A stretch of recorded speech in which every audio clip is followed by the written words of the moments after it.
그런 끝자락에 속도 조절한다는 얘기는 조만간 우리가 알고 있는 금리 인상의 종착역이 다가올 거다라는, 이미 시장은 상당 부분 전 선반영했다라고 생각을 해요. 호재 민감하게 반응하면서 전체적으로 이런 과정 속에서 투자 심리가 조금씩 개선되는 효과를 보여줄 가능성이 높아요. 무력 진압으로 가지 않을 거라고는 가장 큰 이유는 뭐냐면, 네, 오늘 모신 분은 신한투자증권 이선혁 부장님입니다. 안녕하세요. 네, 안녕하십니까. 네, 오늘 시장이 참 뜨거웠는데, 네. 물론 그 미국 시장 뜨거운 어떤 그 열기에 비하면 못하지만 어쨌든 아주 강한 모습을 보였어요.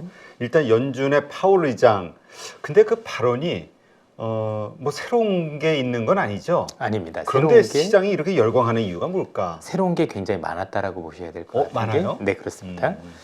연준 의장의 발언을 하나하나 이렇게 살펴보면 생각보다 숨겨진 의도가 굉장히 많았습니다. 생각보다 숨겨진 의도가 많았고, 문구 하나하나, 발언 하나를 살펴보면 생각보다 좋은 일들이 많았다라고 생각이 드는데요. 첫 번째는 연준 의장의 발언 자체가 앞으로는 인플레이션을 잡겠다라는 의지보다는 인플레이션 재발을 막는 재발 방지에 초점이 맞춰져 있다는 것을 본인 스스로 말씀을 하셨습니다. 대부분 파월 의장 말고도 다른 연준 의장들도 현재 기준금리 올리고 있는데 올리고 있는 거 쉽게 안 내릴 거다라는 말씀을 자꾸 강조하신 점들을 보면 전체적으로 앞으로는 이제는 인플레이션을 확실히 잡혔다라고 느끼시는지, 전체적으로 이제는 어떻게 하면 재발 방지에 그 최선을 다할까라는 쪽에 초점이 갔다는 게 첫 번째입니다. 먼저 대표적으로 속도 조절 얘기를 12월이라고 말씀을 하셨죠. 이건 대단히 중요한 게, 통상적으로 인플레이션이 지금 잘 잡히는 첫 번째 단계에 있는 거지 않습니까? 지난해 7.7%까지 물가가 하락을 했으니까. 네. 그럼 여기서 확실히 더 물가를 꺾으려면 현재 속도를 늦추면 안 되거든요. 한 번 더 가면 더 제대로 잡을 수 있겠죠. 그렇죠. 그럼에도 불구하고 여기서 속도 조절했다는 얘기는, 우리 한번 이렇게 생각해 보시면 편합니다. 뭔가 종착역에 다가올 때 브레이크를 천천히 밟아 나가죠. 거의 다가올 때 우리가 중간에 이렇게 내리는 게 아니라 거의 금리 인상의 끝자락에 와 있고, 그런 끝자락에 속도 조절한다는 얘기는 조만간 우리가 알고 있는 금리 인상의 종착역에 다가올 거다라는 걸 오늘 명확히 하셨다라는 점이 첫 번째라고 볼 수가 있을 것 같고, 두 번째는 피봇에 대한 힌트도 주셨습니다. 그 힌트는 우리가 알고 있는 근원물가에 대해서 주셨는데, 내년 정도에 우리가 알고 있는 주거비와 관련해서 일정 수 시간이 되면 떨어질 거다. 결국엔 지금 집값이 떨어지고 있고, 집값이 떨어지고 있는 상황에서 이게 이제 재계약 시점이 되면 떨어질 거다라고 말씀하셨고, 그때부터는 물가가 더 크게 하락할 수 있을 것이다라고 말씀을 주셨거든요. 그게 저희 데이터 상으로 보면 통상 우리가 알고 있는 1년 정도 집값 하락에 이제 후행을 하게 되니까 내년 6월 정도가 되는데요. 그 정도 시점부터는 사실 피봇을 기대할 수 있다라는 얘기하고도 같은 겁니다. 궁극적으로 미국의 물가가 조금 떨어지는 게 아니라 흔히 얘기하는 근원 물가까지도 확실히 잡혔다라고 생각을 할 때 연준은 최소한 뭔가 현재 있는 정책에서 전환을 기대할 수 있을 것 같은데, 그 결국 전환 정책에 대한 기대는 우리가 알고 있는 근원 물가가 어느 정도 유의미하게 잡혔을 때라고 보는 거고, 연준 의장도 주거비가 안 잡힐 것이다가 아니라 잡힐 게 보이는데, 그거는 역시 재계약 시점이라고 말씀을 주셨기 때문에 그 영향이 대단히 크다라는 점에서 놓고 보면, 내년 하반기 때 연준 의원들 내년에 안 내린다라고 얘기하시는 분도 계시지만, 기본적으로는 파월 의장에 놓고 보면 내년 하반기는 피봇에 대한 기대가 살아날 수 있을 것이다라는 어떤 힌트를 주셨다라고 보여지고요. 세 번째가 더 재미있는 게, 고용시장에 대해서 얘기를 했는데, 고용시장이 생각보다 좀 타이트하다. 그러면서 지금 고용이 이렇게 타이트한 이유를 여러 가지를 말씀을 주셨는데, 그 중에 하나가 생각보다 많은 은퇴자들이 있었다. 그리고 생각보다 이민이 안 오면서 이런 영향도 있었다. 이 얘기는 현재 고용시장이 굉장히 구조적으로 사람이 부족하다라는 걸 얘기를 한 건데, 이게 중요한 의미는 뭐냐면, 시장에서 우리가 볼 때는 연준이 혹시 피봇을 하려면, 또는 우리가 알고 있는 경기가 제대로 침체가 되려면 생각보다 실업률이 많이 올라야 되는 거 아니냐에 대한 반론을 주신 거예요. 그래서 고용시장이 이렇게 구조적으로 사람이 부족하기 때문에 내가 이런 정책을 쓴다고 하더라도 수요는 감소할 수 있겠지만 우리가 생각하는 그 정도까지 실업률이 오르는 걸 우리는 보지 않겠다라는 의도로 저는 해석이 됐습니다. 따라서 그동안 시장에서 많은 말씀을 주셨던 분들 중에서 결국 고용도 이 정도까지 악화가 돼야 되고, 주거비도 이렇게 빠져야 되고 라는 가정이 사실은 다른 거죠. 연준이 볼 때는 고용시장이 옛날하고 다르고 주거시장도 옛날하고 다르니 이런 기준을 명확히 주셨다라고 볼 수가 있을 것 같고, 앞서 말씀드린 것처럼 첫 번째 피복과 관련해서 일단 주거비가 중요한데, 주거비 같은 경우는 일단은 계약 관계 이런 것들을 감안했었을 때 하반기라고 말씀을 주셨고, 그때 물가가 급락한다고 했으니 그때 우리가 알기는 피봇에 대한 기대를 높여야 되는 시점이다라고 볼 수가 있는 거고요.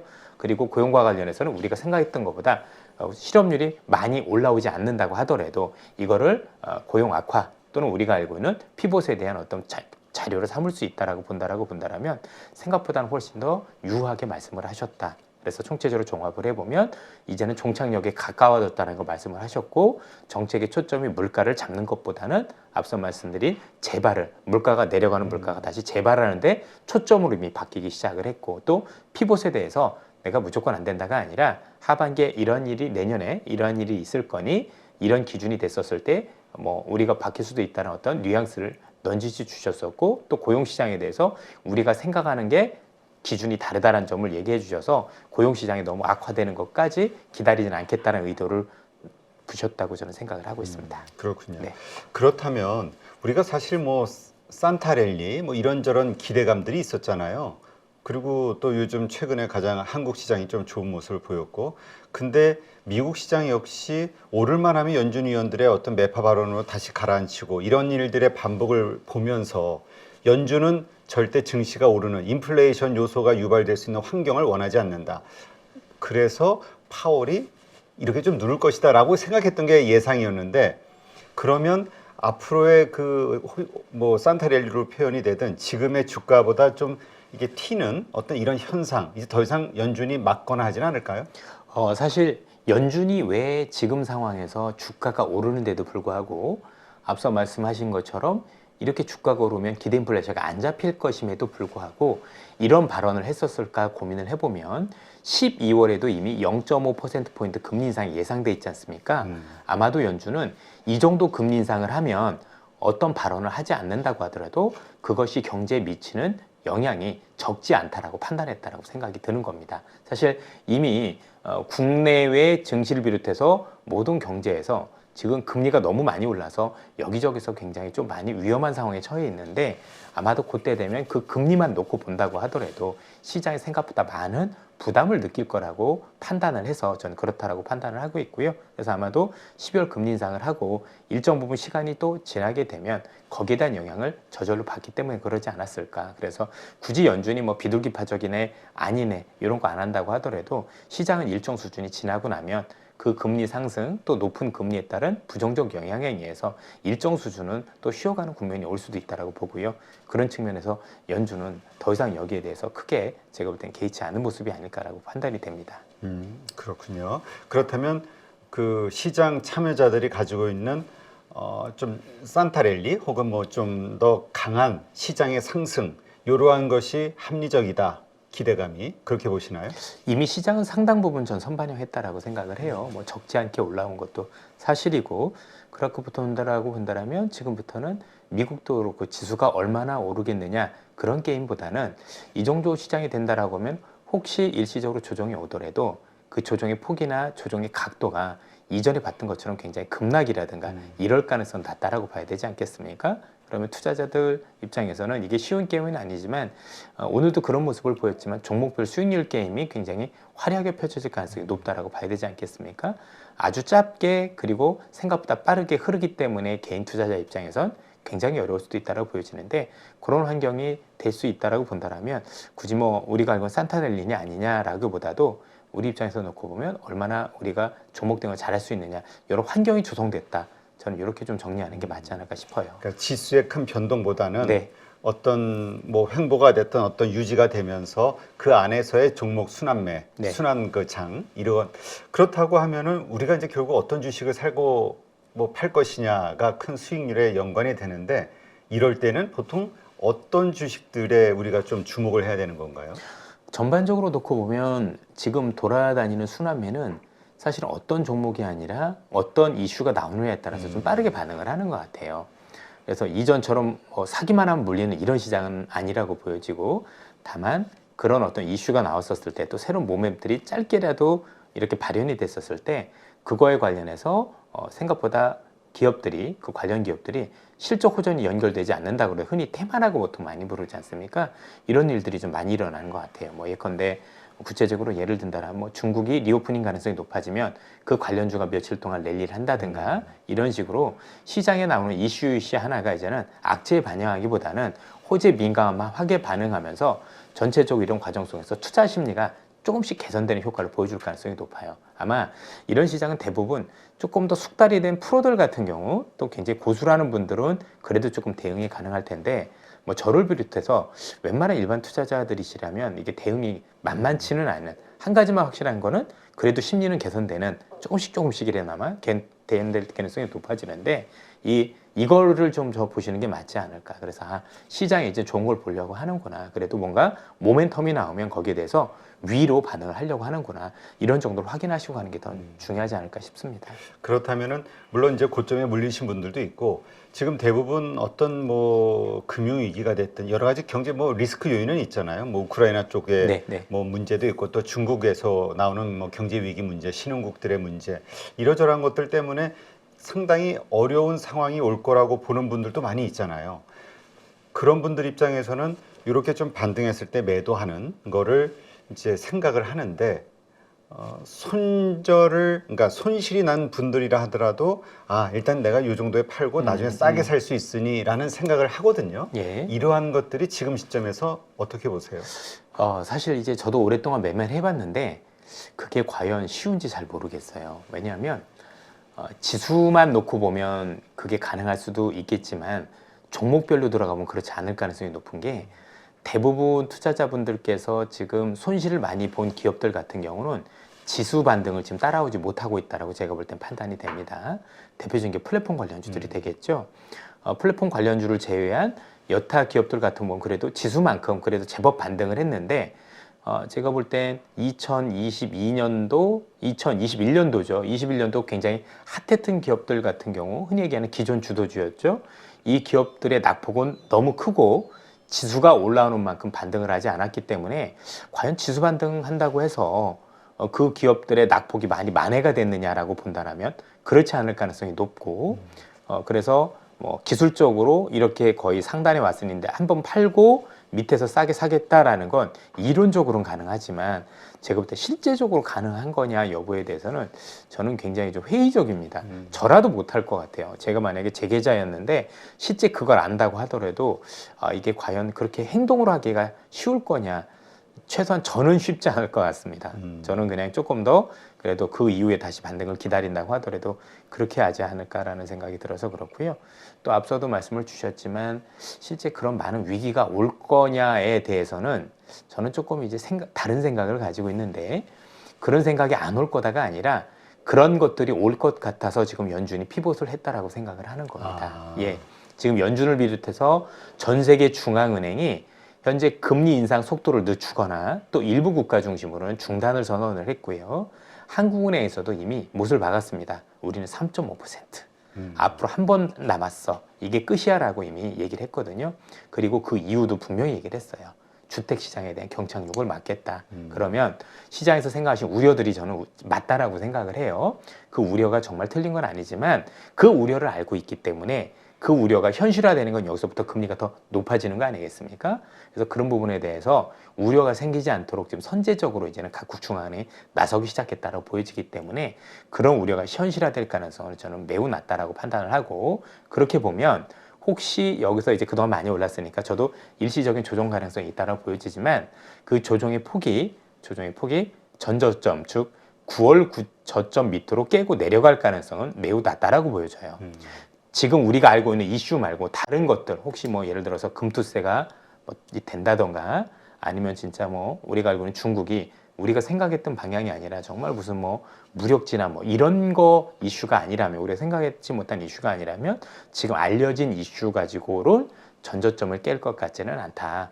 그렇게 보면 과연 지금 팔고 다시 사는 게 적절할 거냐에 대해서는 저는 잘 모르겠고 저라면 못할 것 같습니다. 예. 그러니까 어떤 분들은 그냥 지금은 이를 악물고 들고 있는 주식에 대한 그 매도 유혹을 참고 가지고 들고 가야 된다. 뭐 이렇게 얘기하시는 분들도 많기는 해요.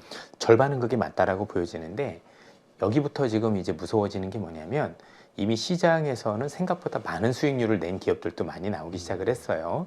이제 향후에 그런 어떤 그 기회비용에 대한 부분들도 생각을 해야 되겠죠. 그래서 뭐 전부 다 이렇게 털고 다시 사자 이런 건 못하겠지만 일정 수준은 향후에 있을 기업에 대한 굉장히 분석이나 이런 것들을 많이 해서 일정 부분은 좀 담아야 되는 어떤 그 상황에 대해서도 좀 고려를 하실 필요가 있는 것 같습니다. 쉬운 일은 아닙니다만. 네, 알겠습니다. 지금 중국 이야기 잠깐 하셨는데 중국의 제로 코로나가 완화될 것이냐 그렇지 않냐에 대한 뭐 의견들이 있잖아요. 지금 중국의 그 대규모 시위들이 네. 자꾸 확산되고 네. 있고 이런 것들이 어떤 식으로 전개가 될 것이냐 물론 지나봐야 알겠지만 우리가 중국의 그 리오프닝에 대한 기대감으로 오르고 있는 지금의 주식들 이걸 좀 편안하게 동참을 해도 되는 것인지. 사실 편안하진 않을 것 같고 중국이 어떻게 코로나에 대해서 대응을 할 거냐에 대해서는 사실 답을 내리기는 어렵습니다. 그러나 이전의 상황과는 많이 다르기 때문에 저희는 시간을 두고 봉쇄를 그래도 완화하는 쪽으로 중국 공산당이 무게를 둘 거라고 판단을 하고 있습니다. 첫 번째 많은 우려를 주시는 이유 중에 하나가 이전에 흔히 얘기한 천안문 사건이라고 기억나실 겁니다. 그렇죠. 이때 이제 중국이 무력 진압했다라는 아픔도 있었었고 또 홍콩 시위 때도 무력 진압을 했다라는 아픔이 있습니다. 그런데 지금 상황은 그런 무력 진압을 할 수 있는 상황이 아닙니다. 그때와는 너무나 다릅니다. 일단 천안문 사태와 비교를 해 보시면 천안문 사태 때는 중국이 글로벌 시장에서 무역을 할 때는 아니었었습니다. 나름대로 폐쇄적인 세계를 가지고 있었을 때이기 때문에 그렇게 무역 진압을 한다고 해서 사실 경제에 미치는 영향이 그렇게 크진 않았었어요. 네. 그런데 지금 중국 같은 경우는 경제 상황이 생각보다 너무나도 안 좋습니다. 너무나도 안 좋아서 중국이 이번에 붕세를 풀려고 20개 조치를 완화를 했었던 거거든요. 그만큼 중국도 다급하다라는 얘기가 되는 건데 이런 상황에서 일단은 1차는 조금 좀 애매했잖아요. 풀고 그렇죠. 났더니 뭐 번지니까 이렇게 했지만 결국 저는 무력 진압으로 가지 않을 거라고는 가장 큰 이유는 뭐냐면 전 세계가 다 보고 있기 때문입니다. 전 세계가 다 보고 만약에 인권 탄압을 하고 정말 이게 사상자까지 나와서 큰 문제로 번지게 되면 각국이 좌시하지 않을 것임을 이미 천명했거든요. 그럼 어떻게 되느냐? 잘못 진압을 하면 러시아처럼 되는 겁니다. 유럽이 러시아가 우크라이나 전쟁을 일으켰었을 때 지금 유럽 경제가 어려움에도 불구하고 탈러시아를 선언을 했잖아요. 앞으로 그렇죠. 당신들하고는 교역하지 않겠어라는 이미 선언을 하는 걸 봤죠. 그런 상황에서 중국이 현 상황에서 과연 중국도 그렇게 될 수 있는 거예요. 중국 니네들 보니까 인권과 관련해서 이렇게 탄압을 하고 많은 사상자가 나고 이건 아니지 않아 라고 본다라면 제가 볼 때 생각보다 많은 서방 국가들이 중국과의 어떤 그 교역과 관련해서 많은 어떤 그 제재 조치를 취할 가능성이 높은데 그렇더라도 어려운 경제 상황에서 이런 조치가 취해지면 중국이 지금 수출 비중이라다 이런 거 보면 글로벌 교역이 굉장히 많거든요. 그러면 이에 따른 피해는 중국이 감내하기 어려운 수준이 될 거라고 보여지고 있습니다. 이와 관련한 사례도 하나가 있습니다.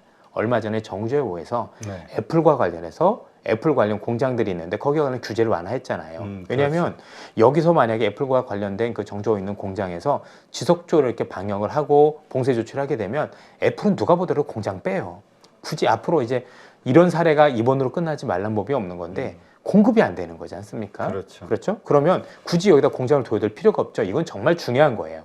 애플이 나가면 다른 데는 다 나가요. 그럼 그렇죠. 그걸 그 받겠죠. 밸류체인이. 맞습니다. 밸류체인들이 이걸 받죠. 거기다 전 세계에서 이목을 집중하고 있어서 러시아가 어떻게 되는 걸 봤습니다.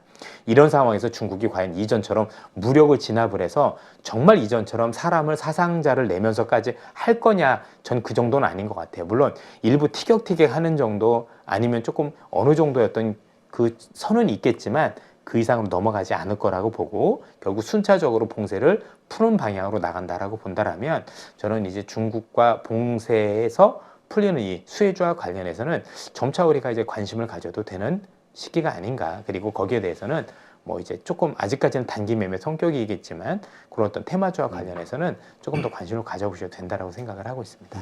그렇군요.